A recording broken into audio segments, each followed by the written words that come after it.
That's fine, we'll be. I have to run up to the caucus prep stuff. You have to work? The caucus. Thanks, Patrick.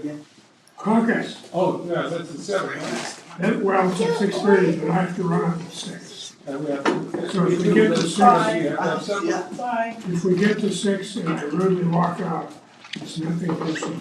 Okay, we're live. I won't feel bad. No, you shouldn't feel that. Just hate to walk out without telling you I'm walking out. Thanks for taking that magazine. Sure. You're welcome So you for know that. we're live. I'm bringing you the last 6. We're live. Okay. Comes by accident. No Craig tonight.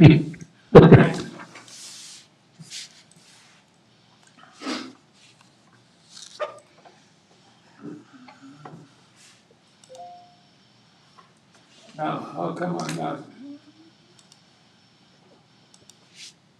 Ah, there we go. It says camera's off, so I can turn that on somehow, right? We're on, it's on the room, Steve. Like the room's being televised. What's that? There he is up there. Who's that? Oh, Paul. That doesn't look like Paul. It's Paul. It responds to Paul anyway. It's just, as soon as I can get my microphone to work. no, you won't. No. I've clicked on it.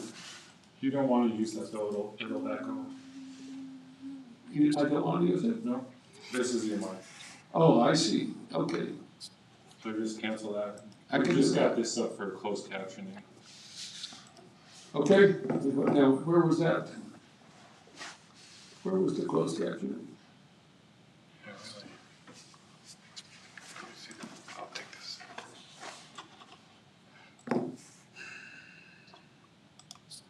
Well, I was just reading the minutes, because I read before, and last time we adjourned at 5:53, I saw that. so I saw that, but we've run until 6:30. we have. Are you going to caucus tonight? No? Oh, please. I put her on the spot. Are you? We're live. Yeah, I know.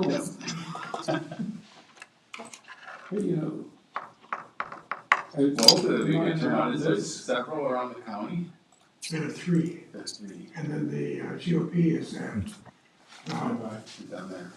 You guys have announced that multiple times, We have. which I appreciate. Thank you. It's great. Hopefully that'll be a good turnout. There are some issues.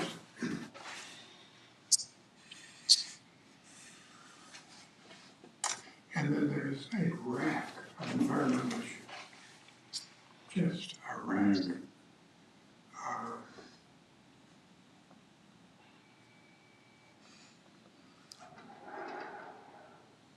Is Patrick abandoned us? Is that what happened? Yeah. Oh,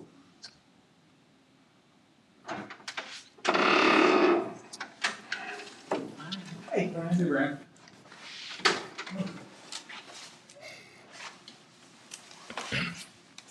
We haven't started yet, Okay, good. but we're live. We're I'm on doing time. kind of small talk and chit chat. That's good. Catherine's still out there. are your printer problems solved? No, not at all. That's a bummer. So I had to drive 300 round trip, about 330 miles last week to get the paper. Wow. What's the closest place that has a printer like that? Cook. Cook has got several. They do papers for all over. But I didn't think I had to drive there, but I did have to drive there. It's not that far from International Falls, so No, it's not. yay. There's no easy route. And it's usually colder. Well, no, it's a lot colder. You get away from the lake, Yeah. it's just scary how, I've got a daughter that actually lives in Orr, Oh, not no. too far from there, so it's just, yeah, she's always telling me You let it's it go too 30 soon. below when it's like 5 above here or something, you know. Oh, can you hear me? Yeah. I'm waiting for the host to let me. You should be in now. Oh, there I am. Yes, indeed. We are assembled. Now the captions are, Don't, here, I found them. Okay, we're all set. I gotta get Paul back in though. I will call the meeting to order officially, but, He's gotta get Paul back on the hook. oh, So just, we don't need him yet. I guess, can we start without that? I don't know, I'm not in charge of this. Don't go near that. Right after I wrote my column about how dog friendly the town was, Yeah, the clinic remembered it had a policy that only wanted service dogs. yeah, So everybody in the clinic is sad because Corky isn't coming to visit anymore. yeah. But that's fair. Pardon? That's fair. Well, they get the right to do that if they choose. Apparently there was some concern with allergies, That's fair, yeah. In that kind but of, he's very sad. Yeah. Hey Dave, how much money did we get from that? Hey, Dave. Paul, something's happened where we've dropped you. Can you rejoin? Can you Back out and try again? stop your link and start again? Okay. Thanks. Crazy, we heard him. Yeah. so Patrick resigns and the IT breaks, just like that. While we're waiting for this, does anybody want to change the agenda? No, Does No. anybody want to change the minutes? no, So No, they're when we resume, I'll announce that they're unanimously approved as to each.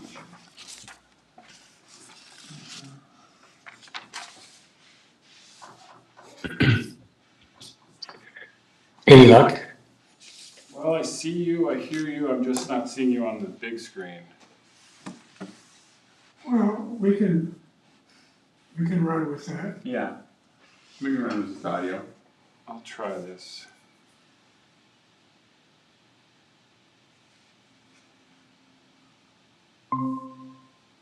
There he is. There he is. We got him. Kind of. I guess. We good with Oh, that? good. Yeah. Yeah, that's good. Sure. Okay, Sorry. we'll call the meeting to order, now that our technical problems have been resolved. First item is, as I understand it, there are no requests for changes in the agenda, is that correct? Correct. And there's no request for changes in the minutes, so both, the minutes will reflect that both are approved unanimously. The next item on the agenda is the election of the chair and vice chair. If you want me, I'll continue. If somebody else has ambitions, I certainly don't need to do this, but I enjoy running the meetings, that's fine. Nominate Steve for chair. Second. All in favor? Aye. Are there any other nominations? Are there any other nominations? Are there any other nominations? All right, I heard it. It appears to have been unanimous with my abstention, of course, because this is kindergarten, right? Yeah. All right, and then we need a vice chair, and Bob has served in that position. Do you want to continue? It's hard, but I'm willing. Shoulder the task. I nominate Bob. I'll second that. Are there any other nominations? Are there any other nominations? Are there any other nominations? There being no other nominations, Bob is elected vice chair. Did we vote? Okay, golf report. Paul, you're there on the small big screen. Talk to Okay. us about your report, which is quite thorough. Yeah. Well, in a nutshell, you know, I mean, it's kind of nice talking about golf in the middle of the winter sometimes, but yeah, I mean, we had a good year last year. Revenues were up. That's good. We didn't, I mean, things have been going pretty steadily actually, and just kind of on a, you know, trajectory of growth, not huge growth, but growth, nevertheless. So we're, you know, towards, you know, who knows, someday get the goal of getting to the black numbers. That'd be nice. But anyway, our total revenues last year were, you know, higher than the previous years, and actually higher than any year I've been here. I think this is coming up on like year number 8 or 9 that I've been here. I think my first year was 2019. And then, anyway, yeah, so really I think the main focus, for next year, I mean, if you guys have read through this stuff, I probably don't need to go through it too much. We just, I guess in a nutshell, we're gonna be looking to try to get, more staffing up there. We've always, it's always been tough to get someone to come up and basically just, be there available to get people on the course, run the cash register, serve the beers, that sort of thing. It's not a real hard job. I don't know, just seems like a long way from town, some people, I guess. But anyway, that's one thing we're going to try to focus on, getting a few more people. We had a couple of reserve people, and we actually, some of the people that had been working outside, I converted them into being able to work inside as well. So I'm sure we'll make out. It's just something that I had put a note on here. And then, as far as the course goes, obviously, we're just trying to keep the quality as good as we can. That seems to be kind of the key link to, having, success with the course, having people have a good experience and all that. As far as new things, and, we don't have anything that's going to be earth shattering as far as development for retail. I think my kind of view on retail stuff is, we just want to have products there that are, just for golf, just for the outings. We don't want to get real elaborate with clothing and clubs and hardware like that. People usually get those sort of things independently, and for purchase those a lot of times they end up just having birthdays hanging on the rack. So the other thing that we're going to be trying to do is just kind of update some of the equipment. I think we had talked about this in several of the meetings past. We've got, I've got a grinder that I need to get sold to the club. I'll be putting together the paperwork and coming in with that probably maybe next week or something, meeting with the office there as far as what the numbers are, but that'll be a good investment for the club. It's a really great grinder setup, and it's a necessity. My feeling is that we keep the equipment. The equipment that we have isn't, it's not always brand new equipment. A lot of it's pretty old equipment. But in the case of our greens, those are kind of our calling card. We need those to perform good. And we can do it with the older mowers, but you want good grinding equipment. What that does is it keeps the mowing heads, in spec, and that's the most crucial thing. So that's what we're looking at there. The other thing is we're continuously trying to update these golf carts. I've got some pricing, and we've talked about this too. We were able to get new carts, just get a few at a time. That's kind of what the budget is. I've got a line on some used ones, and that's kind of, I'm kind of still talking to those people. I'm not sure what the deal is going to be there, but if those are available, it's possible we can pick up some of those. We're going to be needing to replace probably about 6 of our old carts for sure, because they're just that old. Other than that, we've got, our membership, I'm always surprised with our membership. I'm always wondering if some of it's going to drop off. We've got kind of older groups of members, but they seem to keep coming back, and we've lost a few members here and there, moving or passing on, those sort of things. But we actually had new members last year. Like I think it was 7 new members, and then along with the other thing that's kind of exciting, it's not huge revenue numbers, but it's exciting as far as growth goes, and that's the youth group. We had like 45 youth members, so that's really great. As far as the future of the course and just getting people involved with golf. So, yeah, those are kind of the specifics. I think that, we're looking at, we've got some rough mowers that are, they're operating, they're out running several times during each week of the summer. And, they're getting older. We'll probably have to look at, they're getting a lot of hours. Usually that's kind of where you start looking at, you get into that 4 or 5 thousand hour range with this equipment and you start, that's when it starts to, well, whether it runs or not, it loses value. And then usually that's because they don't run too great after that.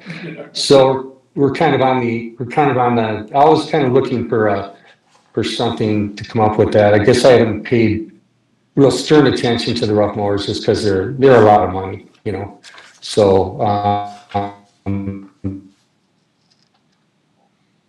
something, down the road, we'll probably be trying to take care of that. We've got about 19 reels that we have to grind each year. And, so that's a lot of, if we were to pay for that on a contract or whatever to have those ground, it'd be a lot of money. The value isn't there in doing that. We have the opportunity to take care of it ourselves. Yeah. So that's kind of about it. I think as far as some other improvements we had talked about, we had added a top dresser in our lineup of equipment. We kind of had access to a top dresser and we rebuilt it last year, got it going. That allows us to throw on sand onto the green in a light frequent application. That's a really good way to do it. Basically, it keeps the greens more firm, agronomically better for the root zone. The other curveball that we've got in there is we'll be checking out our septic system. Seems like one of our holding tanks might have a breach. So we'll be trying to correct that in the spring. We had our older truck that we've had access to a different truck from the city, and we put our fuel tank in that. That's what we transport to get our fuel up to the golf course, and so that's been working out better for us. We installed some new signage on the range. That old cart path that we built out of the recycled asphalt, it's certainly not as pretty as a steamed rolled out brand new golf cart, but it sure saved us last year being there on hole number 2. So we've got some other things we're looking at doing with those sort of products. We've still got surplus that needs to be screened out because the materials are pretty rough, but I like using that in areas that tend to wash out. The asphalt just doesn't seem to wash out the same way. So that's kind of it in a nutshell. I mean, I don't know if you guys had any questions or anything.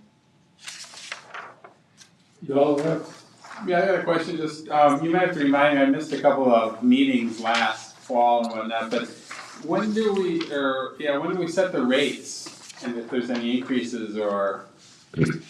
Yeah, those are typically, from this time seems like coming into March, we kind of start looking, everybody have got their prices posted. We kind of look at those and make evaluations. So that's typically what we did. I think last year our prices were up. As I look around the neighborhood, we're up at the top threshold of prices for a 9-hole public course.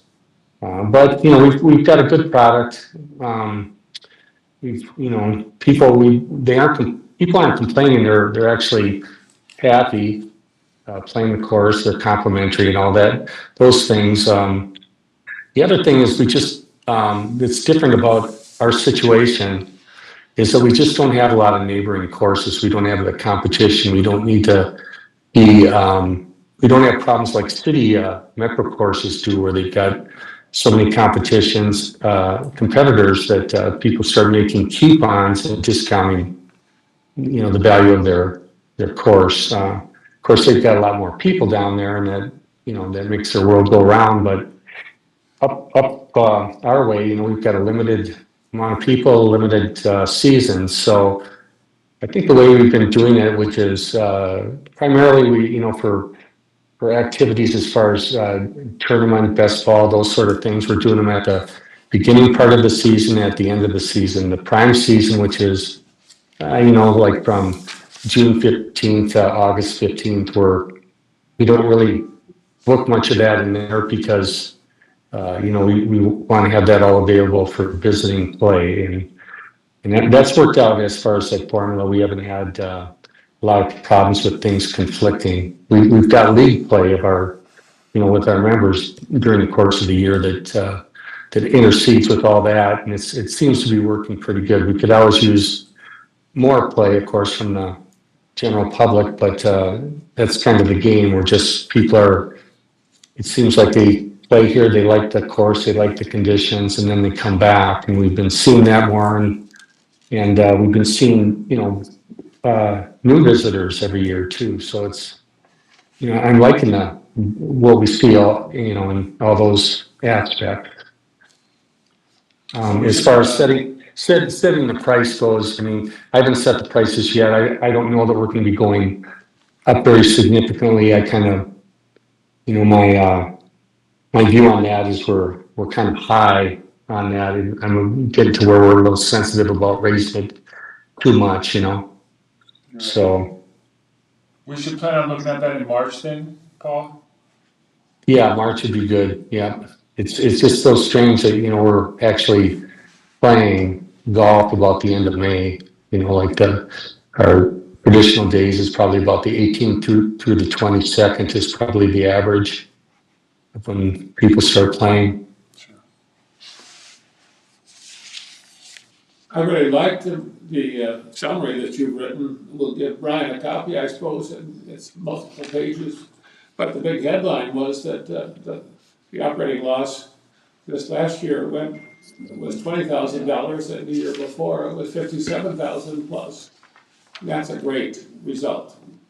So yeah, there's you know, I think in those numbers, there's the way that they run the numbers over there in Marais. You know, I mean, we've got some when we make capital investments, which this year I kind of went in for a knee operation in November, so I didn't really focus on that part of it. But they had, you know, usually we do some purchasing, and you know, that did not take place. And so oddly enough, it's kind of weird because we've got a capital account that's kind of set up to show a big lump for depreciation each year on the equipment that we have or whatever.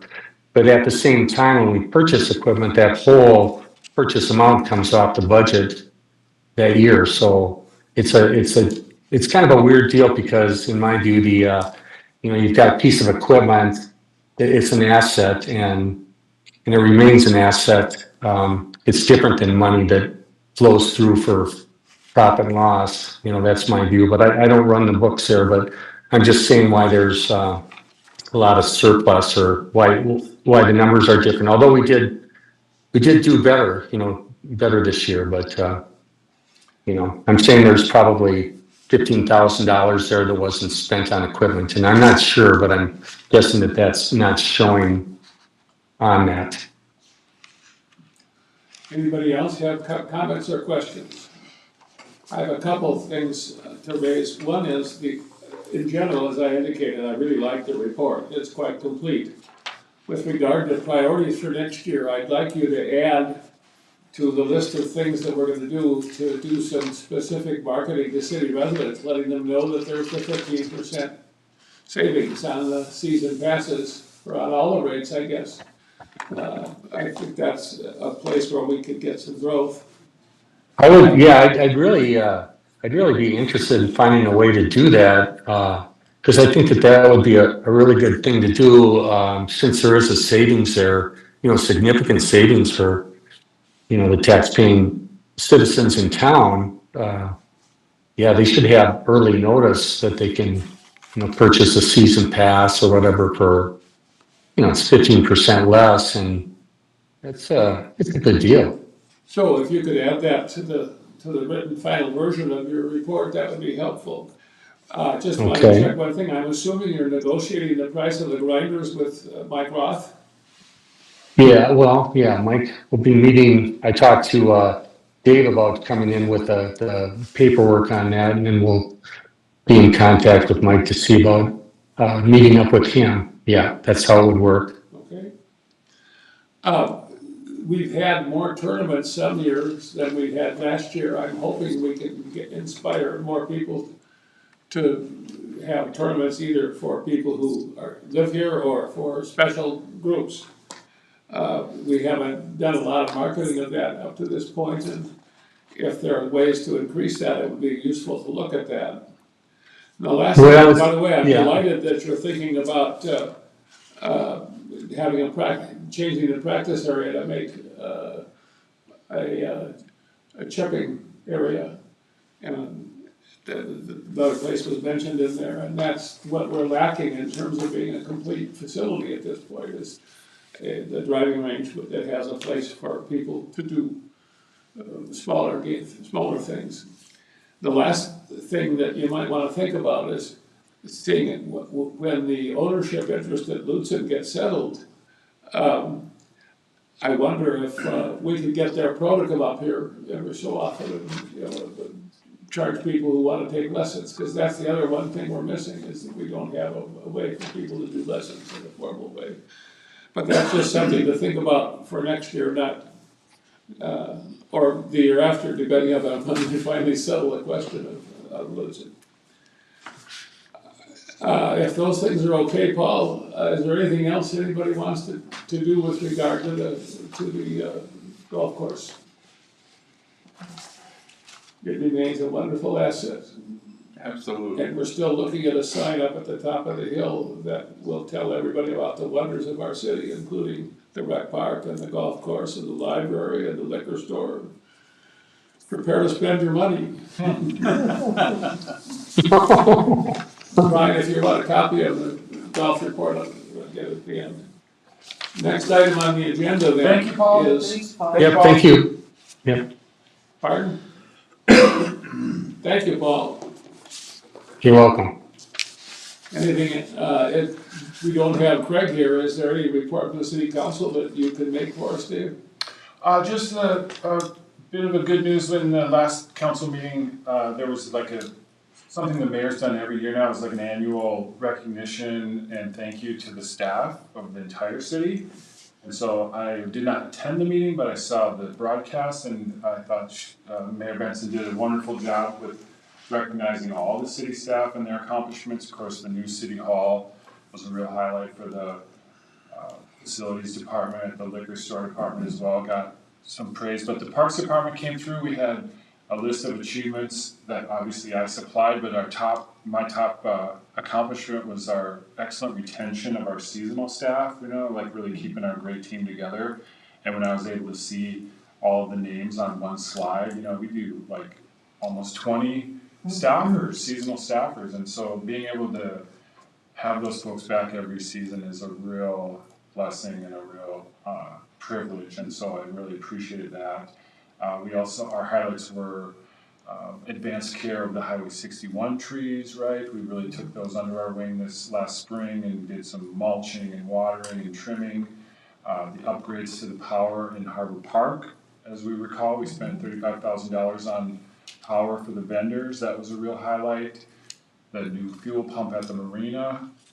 And then, of course, the $1 million grant award for the bathhouse. So I saved the best for last, perhaps, but really looking back on 2025, a very successful season for the park and the city as a whole. Marvelous. All right. We talked briefly last time about the possibility of having some kind of opportunity for us to recognize the park staff.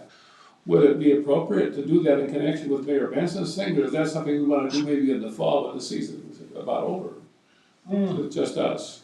Whatever you prefer, really. It's. I think it's more in terms of the workload it imposes on you guys to choose. As I say, we do appreciate that, or we do like have a picnic, barbecue in September for the staff, for citywide staff, get that special meal, you know, free lunch, and then there's a Christmas party as well. So internally, we do that for all staff, but as a board. I just thought it'd be cool for us to show up at something like that.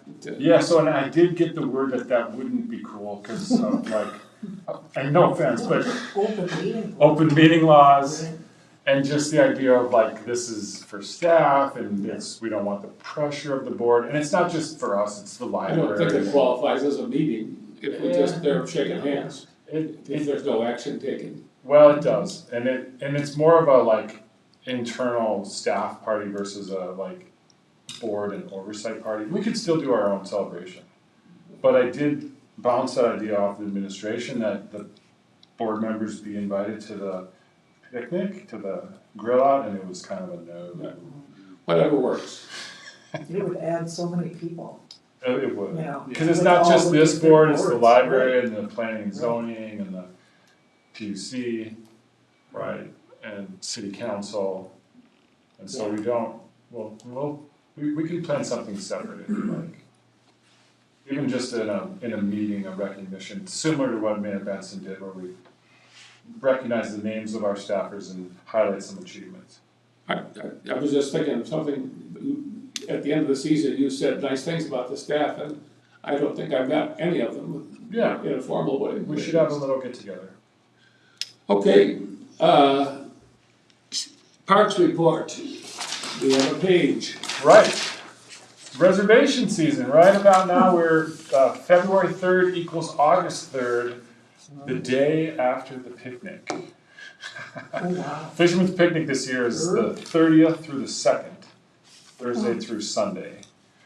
And so right now, we've had this host of checkouts on the 2nd and 3rd, and there actually are some spots you can now reserve starting August 3rd. There was a few spots, but yeah, the last few weeks have been really intense because of the booking window, because of the 6 months ahead, it's the picnic.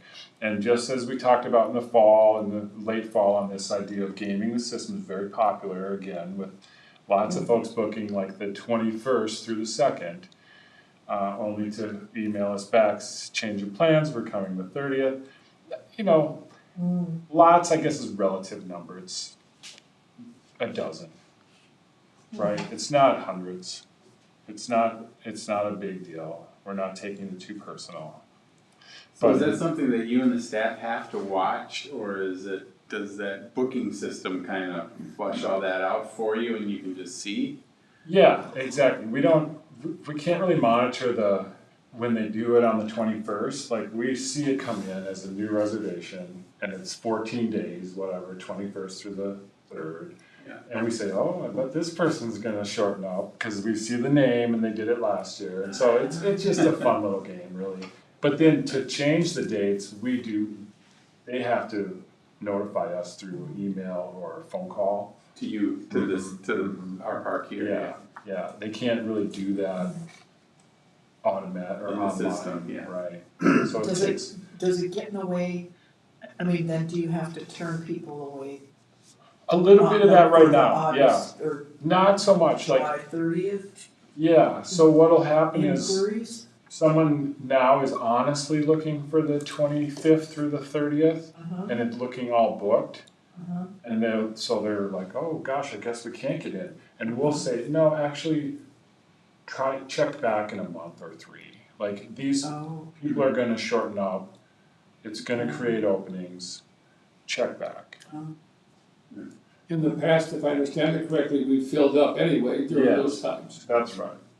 That's the sort of the bottom line economics is we're not losing out, we're not sitting with empty sites on the 25th because people shorten up their stays. We're making use of that. We're rebooking them, we're collecting additional booking fees. It seems to be all working out. But there is a few, hurt feelings around this, like, oh, but these people are cheating, and it's like, yeah. Let's get them next year, maybe we'll do that cheat fee. But it's all good so far. What isn't good is the idea of like, how many reservations have we done? And net, like created reservations. There's about 2 or 3 tabs in my report to get to that number. And there's some conflict between the two or three. Like one says we're 10% up, one says we're 8% down, one says we're just about even. So I think there's a completed reservation, which is done, pulled the trigger, put the deposit in, that to me feels real. There's like reservations on hold, which they're in their basket, they're waiting, I think it's a timeout situation, and they should all clear out by the night or by the day, and then there's canceled reservations, or pending, I think that's the same as the hold. But it's just not, it's not worth getting too stressed about.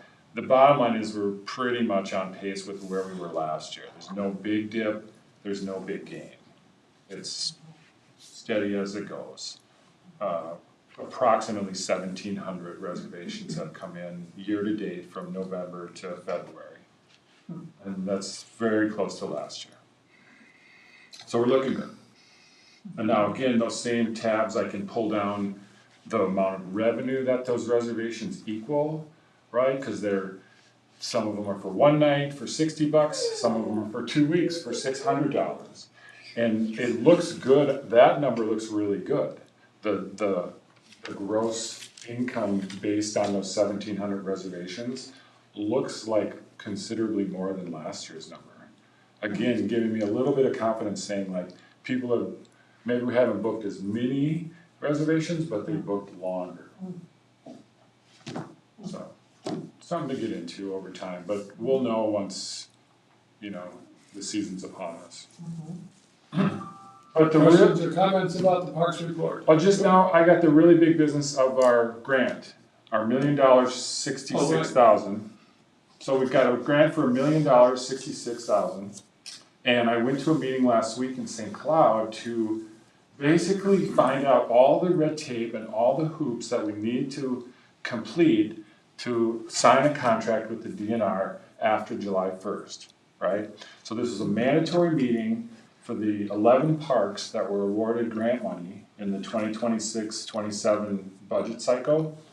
It was a room full of park managers like myself and city clerks and county administrators, and it was good park people. And the panel at the front was the DNR grants awards specialists, like the St. Paul DNR staff that process these grants and issue contracts and do all the paperwork to make the money flow. And so this is state funding, and it has strings attached, right? You need to meet accessibility standards, you need to do this pre-contract checklist, and the bigger items on those are historic and archaeological reviews, right? This is kind of referred to as the SHPO box. It stands for the State Historic Preservation Office. They manage historic sites and archaeological artifacts, and so there's considerable paperwork to file with that office to investigate our grounds and make sure that our digging in the dirt is not going to be disturbing historic sites and significant artifacts. And so this takes the help of an archaeologist. Fortunately for us, we have connections with one already who, through city council initiative, started to study the village as a historic district. Last fall, we actually were hosting archaeologists in the campground. They were camping with us, and they began the literature review for the city as a whole. And so I made some good contacts there, and I'm very confident that we've got this one covered, or we're in a good position to complete the SHPO review. The next one is like a natural heritage information system request. This is more of like the biological species that would be significant on site. So if there's a database the DNR keeps, we basically submit a request saying like, here's our project, here's where we're gonna be impacting, and they'll kind of layer that into their maps, the biological diversity maps and their rare species maps, and we'll see if anything is gonna become an issue. This has an ability to snowball, is what I understood, for a lot of trail development, where you're going and paving or impacting 25 miles of, natural land. You end up with sensitive species and endangered, threatened species that need to be mitigated or avoided. I don't feel like we'll have a big issue with this because we're already building in a developed campground. The water and wetlands permits, I don't feel like it'll be a hindrance either, because we're not impacting wetlands or waters. We already have our wetlands in the park delineated. The EAS checklist, again, it's kind of a summary of the first three, right? If you've got the first three in order, the EAS kind of comes out clean. And then the last one with the Department of Health is, as we build the new bathhouse, we'll make sure those plans are approved by the Department of Health. And so that could be sort of a contingency. They'll issue the contract because design work isn't funded or it is eligible for funding. So we don't want to take our design too much right now. We don't want to spend too much on design work because we can't get reimbursed for it. So here we want a design that's approved by the Department of Health, but we won't have that really to the 90% completion or whatever they need for the set plans until after the contract. But they have little amendments or little, caveats in the contract that we can do the contract and do the design and then have it submitted to the Department of Health for approval.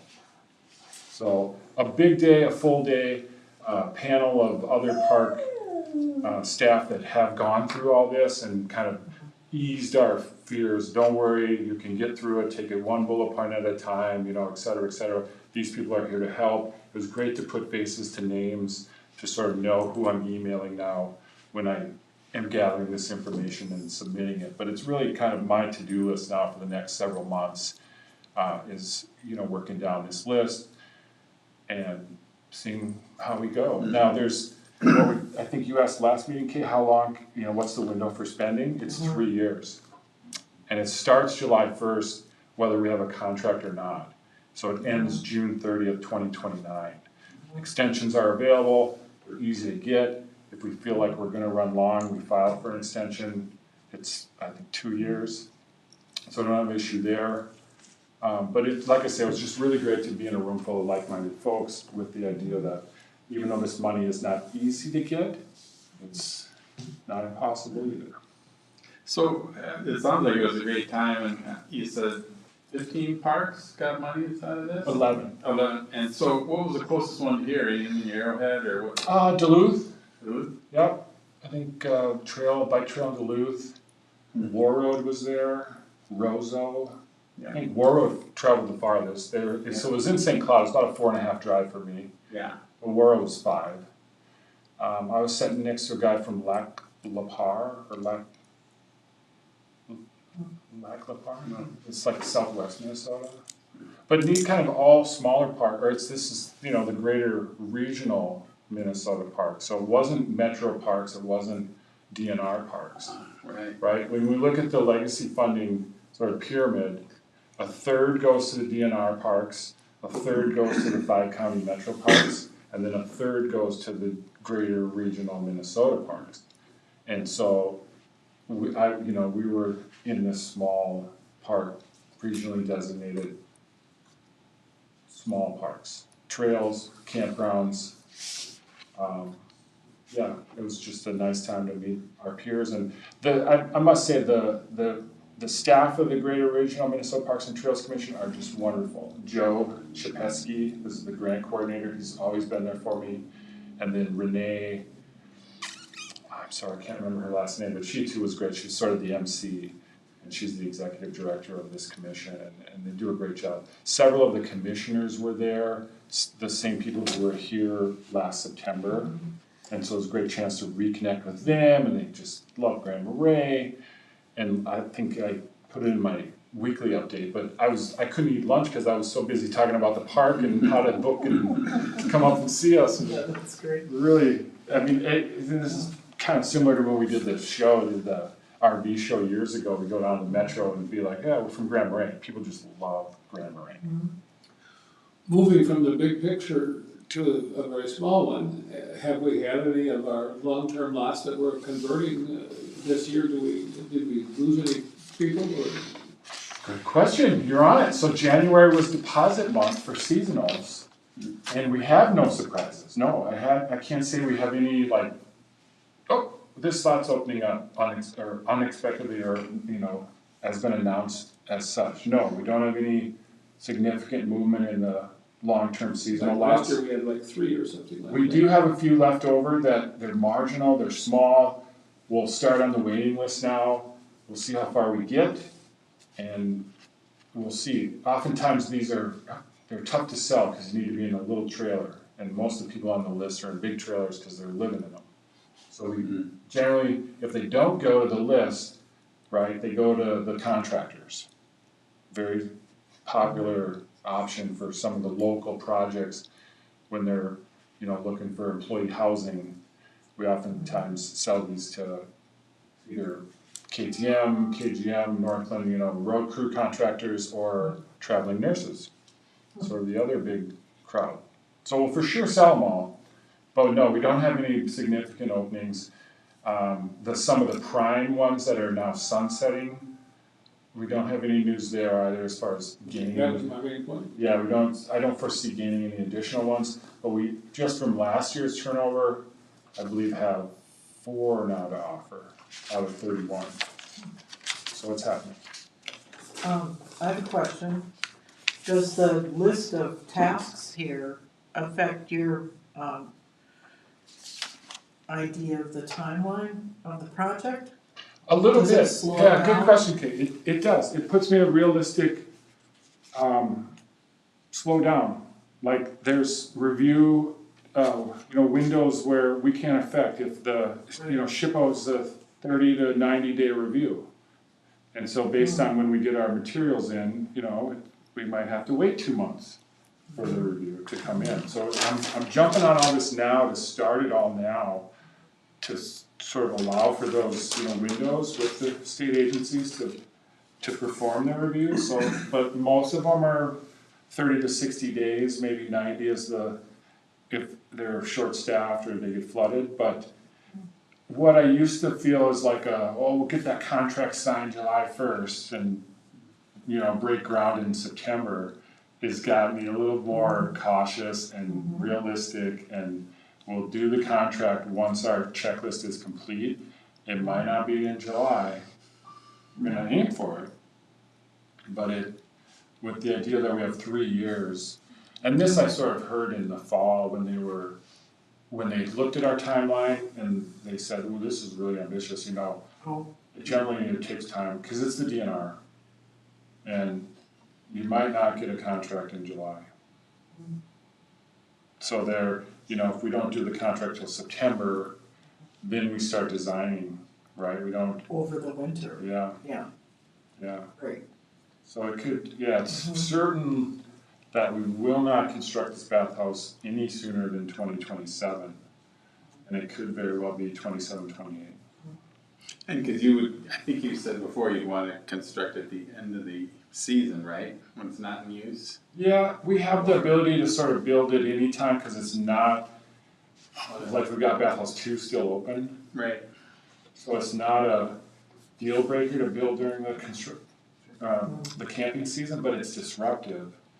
And I think in the very near future, like the next couple meetings, we as a group can go back to the concept plans that we submitted for the grant and affirm or change our concepts. We have the big question of, do we want to go prefab or custom? And the prices, as we know, big difference.